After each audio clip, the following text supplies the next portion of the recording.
Hello everyone, welcome to the channel.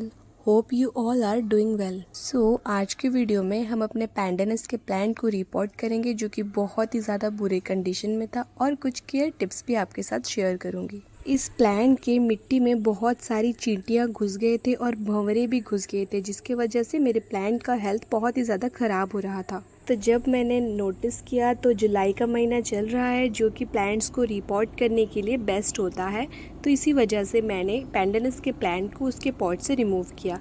ये हमारा 15 inch का सीमेंट का पॉट है। जब आप अपने प्लांट्स को पॉट से निकाल रहे हो तो ध्यान से निकालें ताकि उसकी रूट्स ना टूट जाएं। इस प्लांट में बहुत ही ज़्यादा चींटियां हो गई थी, इवन इसका ड्रेनेज होल को भी इन्होंने बंद कर रखा था। आप वीडियो में देख रहे होंगे कितनी ज़्यादा चींटियां इसके अंदर थी। मॉनसून के आने तक तो प्लांट ठीक था, बट जब से बारिश का सीज़न स्टार्ट हुआ है तब से मैंने नोटिस किया कि मेरा प्लांट ग्रेजुअली थोड़ा सा ख़राब हो रहा है। उसके पत्ते ऐसे डेड हो रहे हैं धीरे धीरे, और प्लांट उतना ग्रो नहीं कर रहा है क्योंकि भंवरे और चींटियों ने इस मिट्टी को प्रॉब्लमेटिक कर दिया था ऑलरेडी। तो इसके लिए हम फ्रेश मिट्टी तैयार करेंगे और दोबारा से इसको अच्छी तरीके से रिपोर्ट करेंगे। पैंडेनस का प्लांट काफ़ी हार्डी होता है, जिसको इनडायरेक्ट ब्राइट लाइट पसंद होती है। डायरेक्ट लाइट से इसके पत्ते जल जाते हैं और प्लांट का जो कलर है वो धीरे धीरे खराब होने लगता है। तो एग्जिस्टिंग पॉटिंग मिक्स को रिमूव करने के बाद फ्रेश पॉटिंग मिक्स तैयार करेंगे। पॉटिंग मिक्स के लिए मैंने यहाँ पे 50% गार्डन सॉइल, 20% रेत और 30% काउडंग कंपोस्ट को यूज किया है। पॉटिंग मिक्स में फंगिसाइड को मैंने इस्तेमाल किया है क्योंकि फंगस का खतरा फिर नहीं रहेगा। और यहाँ से गार्डन सॉइल में हमको अर्थवॉर्म मिल चुका है, जो कि हमारे प्लांट्स के लिए बहुत बेनिफिशियल होता है। और फिर सारे पॉटिंग मिक्स को हम अपने पॉट में डाल लेंगे। अब चलते हैं हमारी प्लांट की तरफ। इस प्लांट का हेल्थ खराब हो रहा था, जिसका रिजल्ट इसके पत्तों में देखने को मिल रहा था। इसके पत्ते के लिप्स ऐसे सूख रहे थे।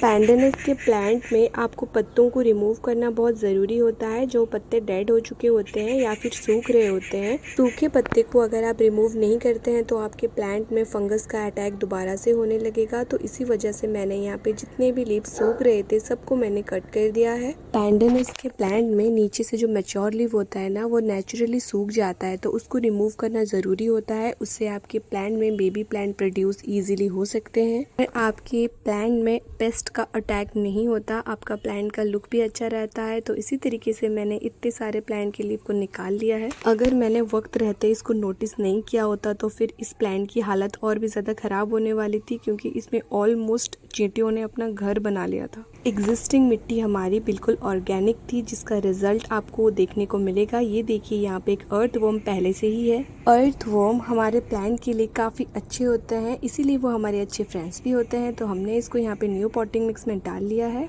इसको रिपोर्ट करने से पहले मैं आपको दिखाना चाहती हूँ इसमें कितने ज़्यादा चींटियाँ घर कर चुकी थी। इनके अंडे और बहुत ज़्यादा चींटियाँ इनमें थी, जिसकी वजह से मेरा प्लांट बेबी प्लांट भी प्रोड्यूस नहीं कर पा रहा था और इसके पत्ते भी धीरे धीरे खराब होने लगे थे। इनको रिपोर्ट करते वक्त इतना ज़्यादा प्रॉब्लम हुआ क्योंकि चींटियाँ ऑलमोस्ट मेरे हाथों में आ रही थी। इसमें इतनी ज़्यादा चींटियाँ थी कि इस गमले में ना इन्होंने एक शेप वाला अपना घर बना रखा था। वो घर मैं आपको अभी दिखाने वाली हूँ। और यहाँ से ना प्रॉब्लमेटिक मिट्टी को रिमूव करना बहुत ज़्यादा ज़रूरी था, क्योंकि मिट्टी में ऑलमोस्ट बहुत ज़्यादा बड़ा वाला अटैक हो चुका था। हमारा प्लांट निकल चुका है और ये देखिए ये इनका घर है। इन्होंने बिल्कुल प्रॉपर शेप देके अपना घर बना रखा था हमारे मिट्टी में। प्लांट में इतनी ज़्यादा चींटियाँ थी कि इसको रिमूव करने के बाद भी इसके रूट्स में और इसके पत्तों में बहुत सारी चींटियाँ चल रही थी, जिसकी वजह से मैंने इसको पानी में डाल दिया है, जिसकी वजह से रूट्स में जितनी भी चींटियाँ थी सब जा चुकी हैं। अब इनके रूट्स में मैं थोड़ा सा फंगिसाइड पाउडर लगा दूंगी, क्योंकि बारिश का मौसम है। अपने प्लांट्स में और पॉटिंग मिक्स में फंगिसाइड लगाना बहुत ज़्यादा ज़रूरी है। वैसे यूजुअली ये इजी टू ग्रो है, इसमें फंगस वगैरह का अटैक तो नहीं होता, बट बदलते मौसम और इसकी लोकेशन की वजह से इसमें इस तरीके का अटैक हुआ था।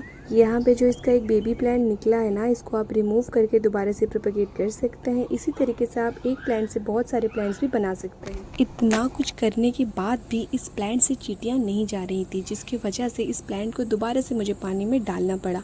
और आप देख सकते हैं कितने सारे अर्थवॉर्म हमारे हमारे प्लांट में ऑलरेडी हैं, जो कि हमारे प्लांट को आने वाले दिनों में बेनिफिट देंगे। क्योंकि चींटियां जा नहीं रही थी तो इस प्लांट को मैं बाहर से नहला के लेके आई हूँ पॉट करने से पहले। गर्मियों के दिन में इसकी मिस्टिंग करना बिल्कुल भी ना भूलें, इससे आपके पत्ते हेल्दी और खूबसूरत रहेंगे। इस प्लांट का ग्रोइंग सीजन स्प्रिंग और समर है। इसी वक्त आपको 4 हफ्ते में एक बार इसको फर्टिलाइजर देना है, अदरवाइज विंटर वगैरह में और रेन में इसकी फर्टिलाइजिंग को आप अवॉइड करें। और जब इस प्लांट के रूट्स आपको बड़े होके बाहर आते हुए दिखे तो इस वक्त इसकी रूट को आपको प्रून कर लेना है, वरना आपके प्लांट का ग्रोथ सही से नहीं होगा और उसको बड़ा गमला प्रोवाइड करना है। आफ्टर प्रूनिंग मैंने यहाँ पे फंगिसाइड लगा दिया है थोड़ा थोड़ा सा, जहाँ से भी मैंने रूट्स को कट किया था। आपने इसको जिस भी साइज़ के गमले में लगाया है, अगर वहाँ से इसका रूट ज़्यादा हो रहा है तो प्रून करने के बाद उसको उससे ज़्यादा बड़ा गमला प्रोवाइड करें। 18 to 24 डिग्री का टेम्परेचर इस प्लांट के लिए सही माना जाता है। बहुत ज़्यादा गर्मी या बहुत ज़्यादा ठंडी से इस प्लांट को बचा कर रखें।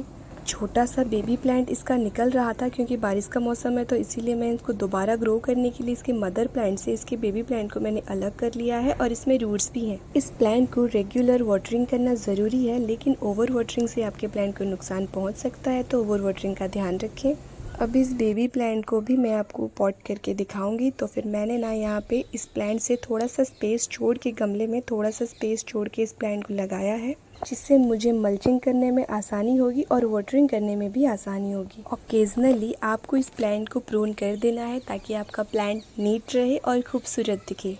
इसको आप शेड वाला एरिया प्रोवाइड करके आउटडोर भी ग्रो कर सकते हैं। ये एक परमानेंट प्लांट है और हार्डी भी है, जिसकी वजह से ये इतनी जल्दी मरेगा भी नहीं और आपके गार्डन में सालों साल तक चला रहेगा। जो भी अभी बिगनर्स हैं तो ये एक मस्ट है प्लांट है उनके लिए, क्योंकि ये बहुत लो मेंटेनेंस है, इजी टू ग्रो है। गोल्डन और ग्रीन कलर के लीव्स के साथ ये बहुत ज़्यादा अट्रैक्टिव दिखता है और स्पाइडर प्लांट से काफ़ी ज़्यादा सिमिलर दिखता है, लेकिन स्पाइडर प्लांट का पत्ता थोड़ा सा सॉफ्ट होता है और ये सॉफ्ट नहीं होता। इस प्लांट को हाई ह्यूमिडिटी पसंद है, तो इसीलिए आपको ह्यूमिडिटी मेंटेन रखना है और इस प्लांट के आसपास वाटर स्प्रे करते रहना है। जब भी आप अपने प्लांट को रिपोर्ट कर रहे हो तो आपको ध्यान रखना है कि आपको 1 हफ्तों तक उसको सनलाइट में नहीं रखना है, किसी शेडी एरिया में इस प्लांट को रख देना है। अगर आप सनलाइट में रखते हो तो आपका प्लांट शेड हो जाएगा और शॉक में चला जाएगा। हो सकता है कि आपका प्लांट मर भी जाए, तो आपको रिपोर्ट करने के बाद इसको एक शेडी एरिया में मस्ट रखना है। कई बार इस प्लांट में रूट रॉट्स भी होते हैं, आपको ओवर वाटरिंग का जरूर ध्यान रखना है।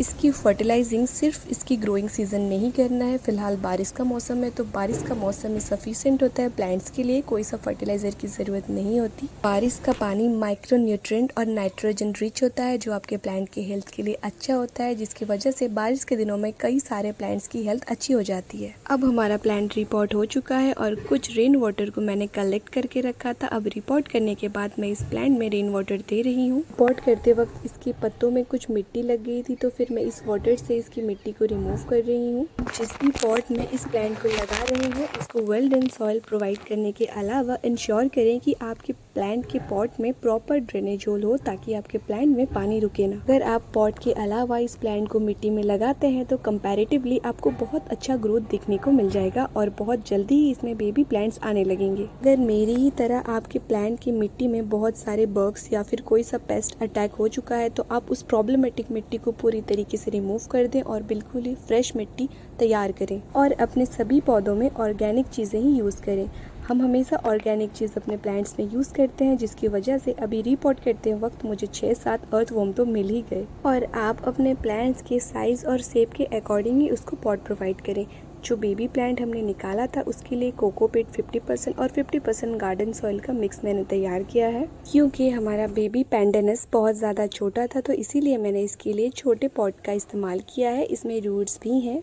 तो यहाँ से इस तरीके से बेबी पैंडेनस को लगाने के बाद हमारे जो पॉटिंग मिक्स हमने तैयार किया था उससे थोड़ी थोड़ी सी मिट्टी मैं इसके साइड में डाल के इस प्लांट को अच्छी तरीके से सेट कर लूँगी। क्योंकि मैंने इस पॉटिंग मिक्स में पहले से ही पानी ऐड करा था, जिसकी वजह से मैं वाटरिंग नहीं करूँगी, तो आप चाहें तो इसके बाद भी वाटरिंग कर सकते हैं। और इस प्लांट को लगा लेने के बाद इसको शेडी एरिया में रख देना है 1 से 2 हफ्तों के लिए। अगर आपने कोई सा भी बेबी प्लांट अपने मदर प्लांट से अलग किया है जिसमें रूट्स नहीं है, उसके बहुत ही कम चांसेस होते होते हैं सर्वाइव करने के, तो एक हेल्दी रूट्स वाला बेबी प्लांट ही अलग करें। और हमारा पैंडेनस लग के तैयार हो चुका है और मदर प्लांट को मैंने ग्रीन नेट के नीचे रख दिया है और ये ग्रीन नेट भी किसी ट्री के शेड में है। हमारा प्लांट सीधा सनलाइट से बचा रहेगा। तो ये कुछ सिंपल से स्टेप्स थे जिनको आप फॉलो करके अपने प्लांट को हेल्दी बना सकते हैं और अच्छी तरीके से रिपोर्ट भी कर सकते हैं। अगर आपको हमारी वीडियो इन्फॉर्मेटिव लगी हो और हेल्पफुल लगी हो तो प्लीज़ लाइक करना और कमेंट करके वीडियो कैसा लगा ज़रूर बताना। और ऐसे ही प्लांट्स के रिलेटेड जानकारी के लिए हमारे चैनल को बेल आइकन के साथ सब्सक्राइब ज़रूर कर देना। Thank you for watching. फिर मिलते हैं किसी नेक्स्ट इंटरेस्टिंग वीडियो में, तब तक के लिए बाय बाय। Happy gardening.